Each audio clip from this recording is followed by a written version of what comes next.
de rencontrer Mohamed Harkoun. Mohamed Harkoun qui est venu à Bruxelles et qui a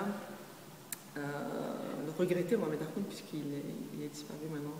Il a disparu depuis le 14 septembre 2010. Et juste un an avant, en fait, il a réalisé un cycle de conférences et il était conscient, en fait, qu'il était important de transmettre au grand public tous ses travaux de recherche. C'est plus de 50 ans de recherche.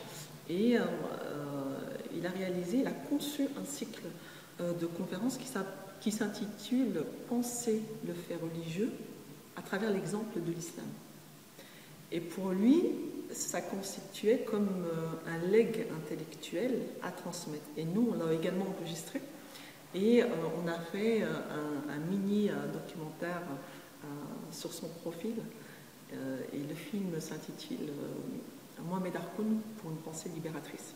À partir du moment où j'ai découvert ce grand penseur, en fait, pour moi, au niveau de mon parcours académique, j'ai franchi, si vous voulez, une étape par rapport à l'appréhension de l'étude de ce qu'il appelle le fait islamique, puisque j'avais fait, à l'époque on disait l'orientalisme de l'islamologie, où je n'avais pas étudié en fait sa discipline, l'islamologie appliquée, et qui est en fait une discipline neuve, et c'est lui qui l'a fondée. Et c'est quoi justement l'islamologie appliquée? C'est le fait d'intégrer au niveau de l'étude de l'histoire de la pensée islamique, au niveau du fait religieux, les sciences de l'homme et de la société, mais aussi dans une démarche réflexive. C'est-à-dire que, contrairement par exemple à l'approche orientaliste, c'est pas juste, et qui est très importante aussi, hein, cette approche de restitution historique qui va des origines et jusqu'à aujourd'hui, qui analyse des textes, ça c'est important, mais lui, il intègre vraiment les nouvelles disciplines des sciences de l'homme et de la société, en intégrant l'anthropologie, la linguistique moderne, la philosophie, différentes disciplines relatives aux sciences de l'homme et de la société, et il déplace vraiment l'étude du fait religieux de la sphère théologique, de la sphère dogmatique, pour l'analyser à partir de la sphère académique à la lumière des sciences de l'homme et de la société. Et en plus de ça, Mohamed Harkoun, qui a amené, il n'aimait pas dire une réforme, c'était vraiment une subversion, à mesure où il a créé plusieurs concepts, où il a déconstruit aussi toute la pensée dogmatique islamique, non pas dans un sens de destruction, mais vraiment dans le sens de déconstruire un système pour comprendre son fonctionnement. Et en cela, il a mis en lumière l'historisation en fait des différents dogmes, des différents postulats, et il a mis également en lumière le rôle politique dans la détermination de ce qu'est une orthodoxie, par exemple. Et donc, il mettait en lumière le rôle déterminant également du politique dans ce qui est la vérité religieuse et qui est également le fruit d'un rapport de force. Donc, même au niveau de la détermination de ce qu'est la vérité religieuse, fait partie en réalité d'une construction humaine. Et ça, c'est quelque chose qui gagne à être connu parce qu'on se rend compte que finalement l'islam ne se détermine pas de par lui-même, mais que ce sont les hommes qui le font parler, et qu'il est également le fruit de rapports de force entre différents courants. Et Mohamed Harkoun avait cette spécificité et cette grandeur d'être un humaniste. C'était un grand humaniste.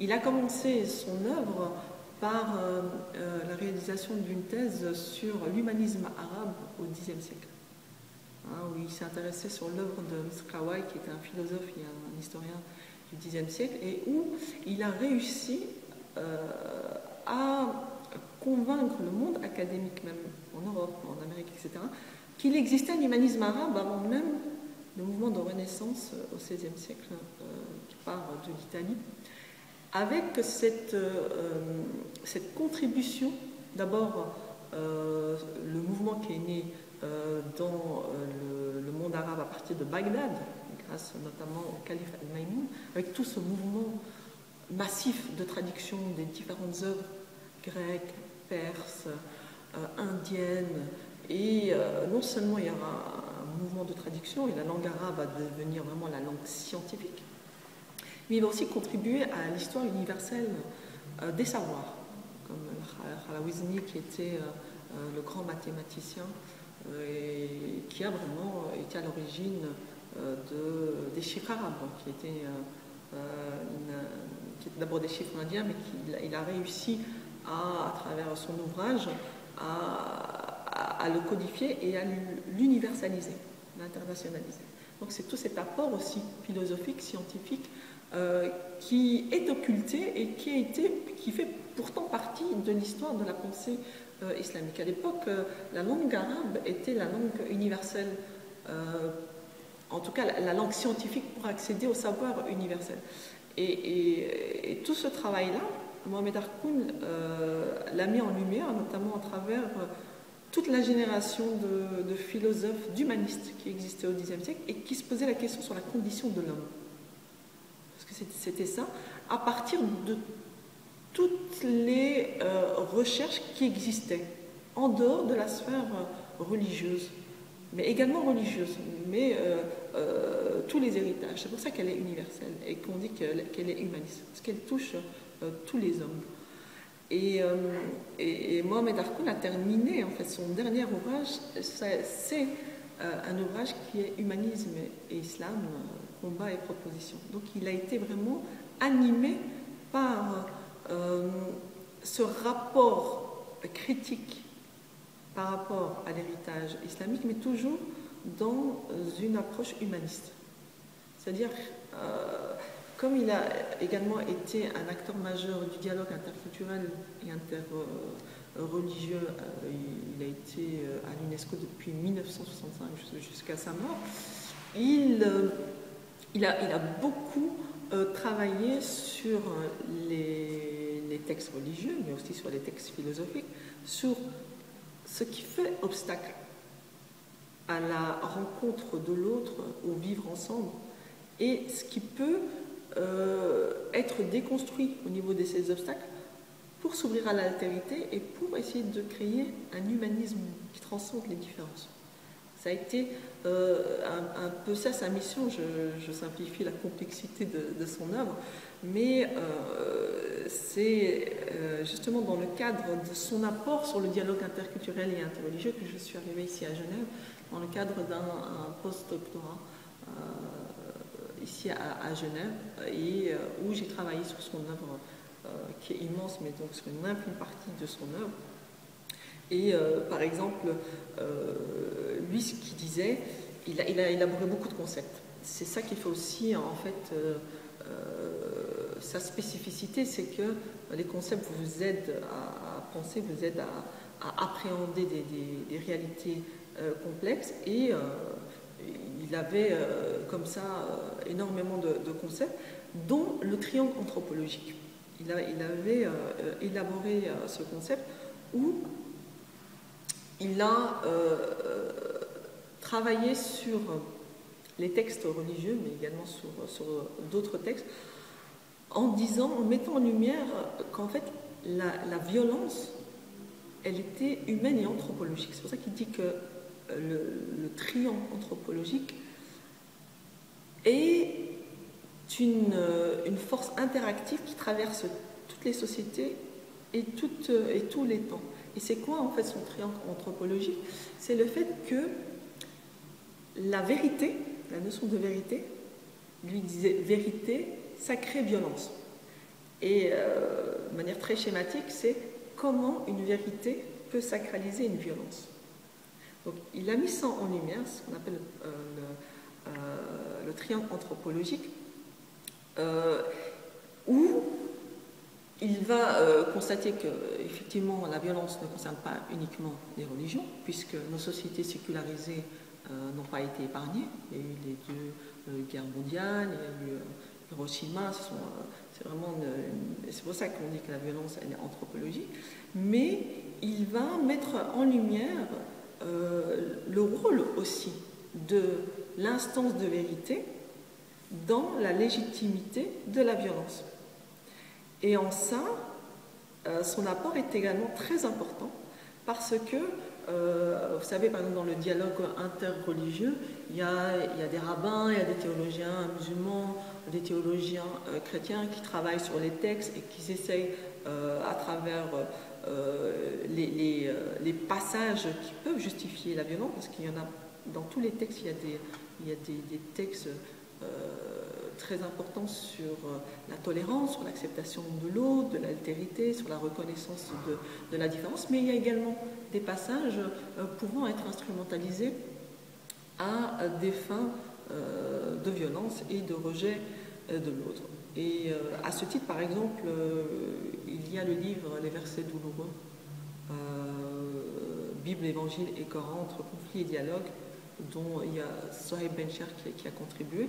Et eux, par exemple, mettent en lumière tout le caractère historique de ces différents passages qui étaient, en l'occurrence pour l'islam, dans un contexte médinois et donc qui a quelque part une influence limitée dans le temps.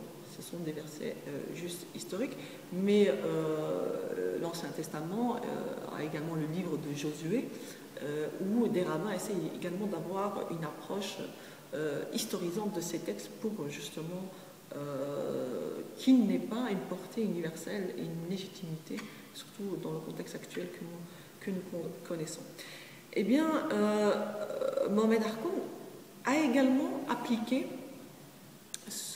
le triangle anthropologique que je viens de citer sur la sourate Tawbah, la sourate 9. Il a fait toute une analyse pour mettre en lumière justement tout le soubassement historique, anthropologique de ce qui va être sacralisé et ce qui peut, à l'heure d'aujourd'hui, on le voit dans le contexte international, peut être instrumentalisé. Et en cela, l'œuvre de Mohamed Harkoun est d'une actualité brûlante. Son apport est vraiment d'une grande actualité, et en tant qu'humaniste, il avait ce double souci. Il ne venait pas uniquement avec un discours de bonne intention en disant qu'il y a dans toutes les religions, dans toutes les pensées humanistes, des éléments qui peuvent nous unir. Il disait que dans chaque tradition de pensée, philosophique ou religieuse, eh bien, il y a ce qu'on appelle les mythes fondateurs ou ce qu'on considère comme étant des vérités intangibles, des vérités qui sont finalement intouchables. Eh bien, le fait d'avoir mis au niveau de son triangle anthropologique la vérité comme étant un des pôles pouvant sacraliser, sacrer la violence, eh bien, il met en lumière le fait que pour arriver à une société du mieux vivre ensemble, il faut s'émanciper de cette obsession de la vérité, puisque finalement, une vérité ne sont que des croyances, disait-il, triomphantes qui vont supplanter d'autres systèmes de croyances. Et donc, dans un monde métissé, globalisé, mondialisé, cet apport-là est vraiment d'une importance capitale. L'épouse de Mohamed Harkoun, qui est Madame Toria Yacoubi Harkoun, a fait un travail considérable concernant l'œuvre de son époux, Mohamed Harkoun. Elle a créé une fondation qui s'appelle la Fondation Mohamed Harkoun pour la paix entre les cultures. Et c'est un travail gigantesque qu'elle a fait. Il faut vraiment saluer son travail, où elle a centralisé toute son œuvre à travers un site qui s'appelle la Fondation Mohamed Arkoun, que l'on trouve donc en allant par exemple sur Google, taper Fondation Mohamed Arkoun, qui centralise toutes ces interventions, les enregistrements sonores, les conférences. Lui, il a eu des conférences à travers le monde, au niveau de la Sorbonne, au monde arabe, en Amérique, en Asie. Il a vraiment, et c'est une œuvre monumentale. Mohamed Arkoun avait, sa pensée elle est très complexe. Il faut vraiment, pour pouvoir appréhender son œuvre, il faut rentrer dans son lexique, dans son univers et maîtriser ses concepts. Mais c'était un excellent pédagogue.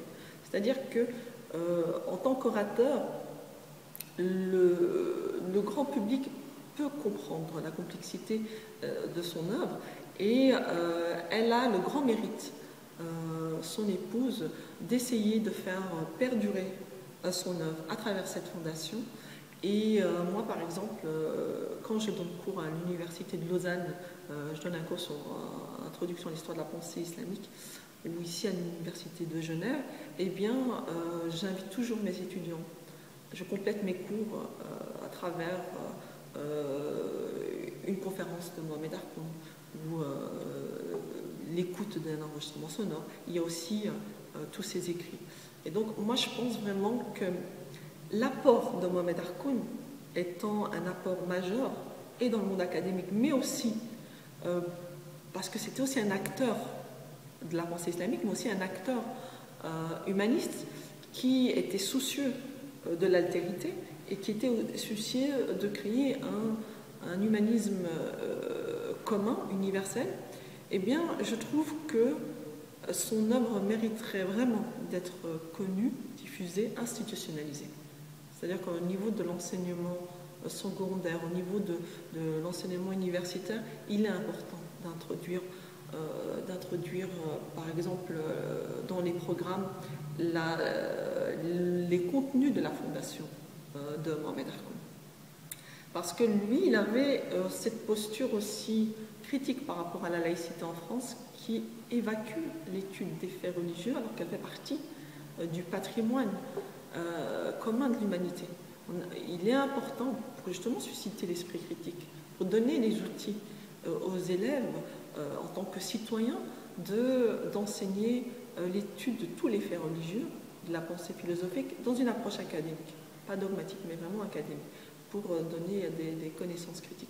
Et en cela, je pense que le travail fourni par l'épouse de Mohamed Arkoun est très important et je tenais à terminer avec ça.